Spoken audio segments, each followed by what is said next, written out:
Thanks, Paul. Yeah, I've been listening and rejoicing. This has been such a treat. Having, I'm halfway through a very busy, very complex term in university. So this has been an absolute delight to come and hear how energized and practical everyone is. So very many thanks for a start. I'll keep this really brief so that we have time to wrap up and hear any last thoughts. But it seems to me that there were three things to name about the conversations we've just been having.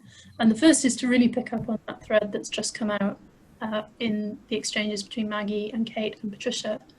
There is a really radical mutuality that's being demanded of us, I think, where if we are to respond to situations of isolation or situations of poverty, that isn't a privilege coming into a situation of deprivation to change it. It is a mutual change.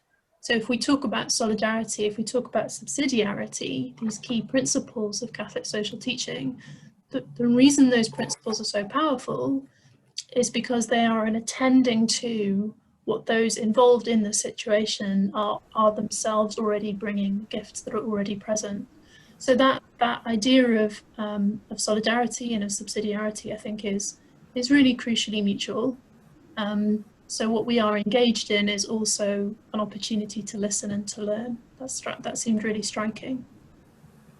And what arises from that is the second thing, which is sort of shared vulnerability, I guess. In terms of the way we've been talking about what we might need, the role that Caritas might be playing, how it can equip us, how it can give us structures for this kind of work. It does feel like there's still quite a lot of worry about not knowing what's around, not knowing what's out there. So just looking through some of the conversations that have been recorded, I think almost all the groups start talking about actually having a sort of body of information about knowing what's out there, knowing what's there. And that just feels like a shared vulnerability at the moment, in a sense. That's where we're maybe the most fragile with respect to what we're trying to achieve. So that seems an important priority. But the last thing is to make one final remark about subsidiarity too.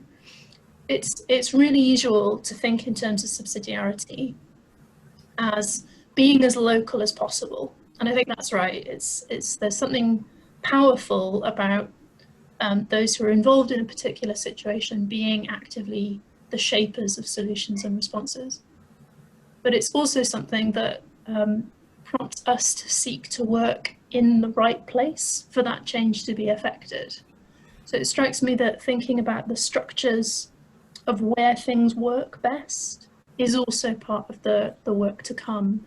Just thinking of Kevin, for example, saying that it was important to work at the deanery level for some of the work that he was undertaking. We were talking in our group about university chaplaincies and about schools and the opportunities those represented. And those are different structures of engagement as well. There's a national support for university chaplains. Schools are now working in multi-academy trusts.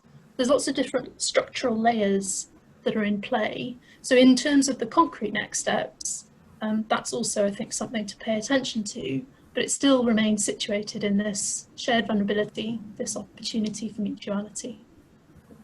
Yep, that's what I've been hearing. Thank you.